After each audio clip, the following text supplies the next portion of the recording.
আপনি নামাজে দাঁড়িয়ে গেছেন, দুনিয়ার যত চিন্তা ভাবনা আছে আপনার হৃদয়ের মধ্যে বাসা বেঁধে আছে, ওই নামাজটা কঠিন কালেও আল্লাহর জন্য নামাজ হতে পারে না। সাহাবায়ে কেরামরা যখন নামাজ আদায় করতেন, কতটা আল্লাহর জন্য নামাজ আদায় করতেন, নামাজের মধ্যে দাঁড়িয়ে যেত, দুনিয়ার কোনো ধ্যান জ্ঞান থাকতো না। বিশ্বনবী সাল্লাল্লাহু আলাইহি ওয়াসাল্লামের জামাতা হযরত আলী রাদিয়াল্লাহু তাআলা আনহু যুদ্ধের ময়দানে গেছে, যুদ্ধ করছেন, যুদ্ধ করতে করতে পায়ের মধ্যে তীর বিদ্ধ হয়ে গেছে। সাহাবায়ে কেরামরা বারবার চেষ্টা করছেন পায়ের তীরটা খোলার জন্য, চিৎকার করছে, কান্না করছে, তিনি ছটফট করছে, যন্ত্রণায় তিনি ঠিক থাকতে পারছেন না। বিশ্বনবী সাল্লাল্লাহু আলাইহি ওয়াসাল্লাম দেখলেন আবার আলী অনেক চিৎকার করছে, কষ্ট হয়। সাহাবায়ে কেরামদেরকে বললেন, ও আমার সাহাবারা, আমার জামাতা হযরত আলীর অনেক কষ্ট হয়, তোমরা টানাটানি করিও না। একজন সাহাবীকে বললেন, আমার আলী যখন নামাজে দাঁড়িয়ে যাবে, যখন নামাজ আদায় করবে। একজন সাহাবীকে বললেন, আমার আলী যখন নামাজ পড়বে, পিছন দিক থেকে ওই তীরটাকে টান দিয়ে খুলে ফেলবা। নামাজের রক্ত হয়ে গেল, নামাজ শুরু হয়ে গেল। আলী রাদিয়াল্লাহু তাআলা আনহু নামাজ আদায় করছেন। যেই সাহাবীকে বিশ্বনবী সাল্লাল্লাহু আলাইহি ওয়াসাল্লাম বলেছিলেন আলীর পায়ের তীরটাকে টান দিয়ে তোমরা খুলে ফেলবা, নামাজের মধ্যে পায়ের তীরটাকে টান দিয়ে খুলে ফেলা হলো। নামাজ সমাপ্ত হয়ে গেল। বিশ্বনবী সাল্লাল্লাহু আলাইহি ওয়াসাল্লাম আলী রাদিয়াল্লাহু তাআলা আনহুকে ডাক দিয়ে বললেন, ও আলী, তোমার পায়ের তীরটা কোথায়? আলী রাদিয়াল্লাহু তাআলা আনহু চিৎকার দিয়ে বিশ্বনবী সাল্লাল্লাহু আলাইহি ওয়াসাল্লামকে ডাক দিয়ে বলছেন, নবীজি, আল্লাহর কসম করে বলছি, নামাজে দাঁড়িয়ে গেছি, কে যেন পিছন থেকে তীরটাকে টান দিয়ে খুলে ফেলেছে, আমি একটুও বুঝতে পারি নাই। প্রিয় ভাইরা আমার, সাহাবায়ে কেরামরা নামাজ আদায় করেছে, এটা কেমন নামাজ ছিল, এটা কোন নামাজ? নামাজের বাইরে তীর ধরে টান দিলে তিনি ছটফট করেন, যন্ত্রণায় ঠিক থাকতে পারেন না। কিন্তু নামাজের মধ্যে যখন দাঁড়িয়ে গেছে, এটা কোন নামাজ, এটা কেমন নামাজ? তীরটাকে টান দিয়ে খুলে ফেলা হলো, তিনি একটু বুঝতে পারে না। এই নামাজের মধ্যে দুনিয়ার কোনো ধ্যান জ্ঞান ছিল না, এই নামাজটা ছিল আল্লাহর জন্য নামাজ। কথা বলেন ঠিক কিনা? এইরকম নামাজ আদায় করার দরকার আছে না নাই? এইরকম নামাজ আমরা আদায় করবো, সবাই রাজি আছি তো? দুনিয়াকে লাথি মেরে নামাজের মধ্যে দাঁড়াতে হবে। কথা বলেন ঠিক কিনা? কিন্তু এমন নামাজি আছে, নামাজের মধ্যে দাঁড়িয়ে গেছে, বিজনেসের সব চিন্তা নামাজের মধ্যে ঢুকিয়ে গেছে, বাকি দিয়েছে, নামাজের আগে স্মরণ থাকে না, কিন্তু নামাজের মধ্যে যখন দাঁড়িয়ে গেছে সব চিন্তা মাথায় ঢুকে যায়। তখন নামাজি দেখে 4 রাকাত বিশিষ্ট নামাজ 3 রাকাত পড়েছি না 2 রাকাত পড়েছি, স্মরণ থাকে না। কতক্ষণ ঠিক কিনা? এই জন্য নামাজের আগে, নামাজ সুন্দর করবার জন্য নামাজের আগে সুন্দর করে ওযু বানাতে হবে। কথা বলেন ঠিক কিনা?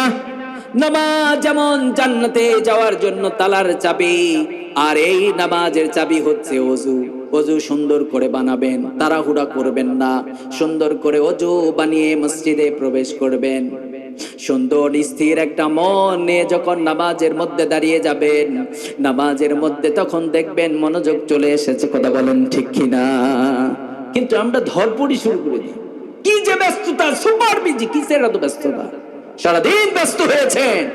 সুন্দর করে ওযু বানান, আল্লাহর ঘরে প্রবেশ করেছেন, দেখবেন যত পেরেশানি ছিল অর্ধেক কমে গেছে। কথা বলেন ঠিক কিনা? আজকে আমরা পেরেশানি আমাদের কম না বেশি? ডিপ্রেশন কম না বেশি? অনেকে তো চিন্তার রোগী হয়ে গেছে, ডাক্তার বলে তোমার আর কোনো চিকিৎসা নাই, কারণ চিন্তা ঢুকে গেছে ভিতরে, এই রোগের আর কোনো চিকিৎসা নাই। কথা বলেন ঠিক কিনা? চিন্তায় আছেন, ডিপ্রেশনে আছেন, ভালো লাগছে না, সুন্দর করে ওযু বানান, মসজিদে প্রবেশ করেন, দেখবেন আত্মতৃপ্তি একজন দেবেন, তিনি কে? তাহলে আমরা জানতে পারলাম প্রকৃত মুমিন যারা হয়। 4 নম্বর বৈশিষ্ট্য হচ্ছে আল্লাযীনা ইয়াকিমুনাস সালাতা ওয়া মিম্মা রাযাকনাহুম ইনফিকুন। আল্লাহ বলছেন যারা সত্যিকারের মুমিন হয় তারা নামাজ কায়েম করে। কি করে? তারা নামাজ কায়েম করে। আমরা তাহলে নিয়মিত নামাজ আদায় করব তো ইনশাআল্লাহ। শুধু নিজে নামাজ আদায় করলে হবে না, নামাজের রক্ত হয়ে গেছে, সন্তানকে বলবেন বাবা তুমি ওযু বানাও, স্ত্রীকে বলবেন তুমি ওযু বানাও। স্ত্রী যখন ওযু বানাবে, স্ত্রীকে দেখে মা যখন ওযু বানাবে, মা নামক ভার্সিটি থেকে মেয়েটা ওযু শিখবে। কথা বলেন ঠিক কিনা? মা তো মেয়ের জন্য ভার্সিটি। কথা বলেন ঠিক কিনা? সন্তানের জন্য বাবা হচ্ছে ভার্সিটি। বাবা নামক ভার্সিটি থেকে ছেলেটি নামাজ শিখবে, কোরআন শিখবে। কথা বলেন ঠিক কিনা? কিন্তু আজকে আমাদের যুবকরা গান গায়। আমার বাবার মুখে প্রথম যেদিন শুনেছিলাম গান, সেদিন থেকে গানই জীবন, গানই আমার প্রাণ। আছে না নাই? আজ থেকে যুবকরা গান গাবে। আমার বাবার মুখে আমি প্রথম যেদিন শুনেছি কোরআন, সেদিন থেকে কোরআনই জীবন, কোরআনই আমার প্রাণ। যুবকরা বলে হুজুর এমন কপাল পোড়া, আজ পর্যন্ত বাবার জবান থেকে কোরআন শুনি না। আছে না নাই? এরকম পিতা আছে না নাই? বাবার কাছ থেকে সন্তান গান শুনতে পারে, কোরআনের আওয়াজ পায় নাই, এইরকম পিতা বাংলার জমিনে আছে না নাই? একটু আওয়াজ দিয়ে বলবেন আছে না নাই?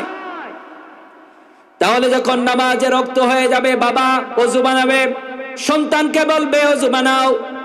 বাবা এবং ছেলে মসজিদের দিকে রওনা করবে, স্বামী স্ত্রীকে বলবে তুমি ওযু বানাও, নামাজে দাঁড়িয়ে যাও। কন্যা সন্তানটিও মাকে দেখে নামাজ শিখবে। কথা বলেন ঠিক কিনা? এইভাবে যখন নামাজ আদায় হবে, প্রতিটা ফ্যামিলি নামাজি ফ্যামিলি হয়ে যাবে। সুবহানাল্লাহ। আর এই নামাজ পড়ে সকল প্রকার অশ্লীল পাপাচার থেকে এই নামাজ আপনাকে আমাকে ক্লিন করবে। ইন্নাস সালাতা তানহা আনিল ফাহশাই ওয়াল মুনকার।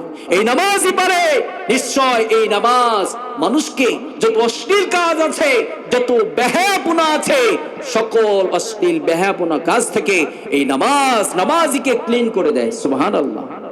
কিন্তু আমরা তো নামাজি, নামাজ আদায় করছি, বেহায়াপনা তো দূর হচ্ছে না।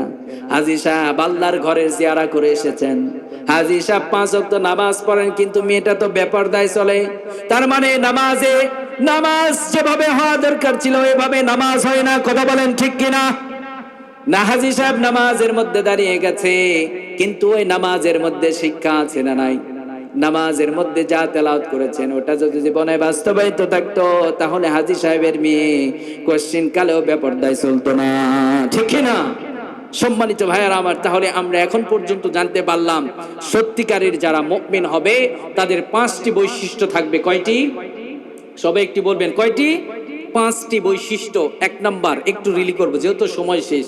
আমি যেখানেই আলোচনা করি আমার একটা আদর্শ হচ্ছে আমি টাইম বেঁধে নিই।